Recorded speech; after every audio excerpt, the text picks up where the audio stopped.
Duterte na posibleng mambomba ang Maute Group sa iba pang bahagi ng bansa bilang ganti sa operasyon militar sa Marawi. Sa panayam ng media sa Pangulo sa Cagayan de Oro City kahapon, sinabi niyang posibleng sa Mindanao ito magsimula. Bago nito, kumalat sa social media ang isang unverified memo ng Valenzuela Police ukol sa umano'y posibleng terror attack sa Metro Manila.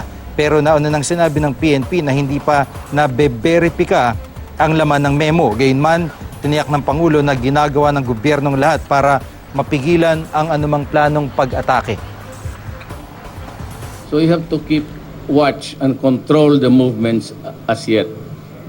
And just because the fighting has stopped in Marawi doesn't mean that we are already safe.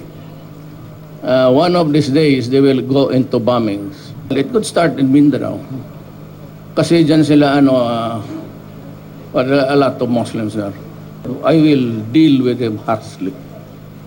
During the elections campaign, I was asked, how would you deal with the terrorists?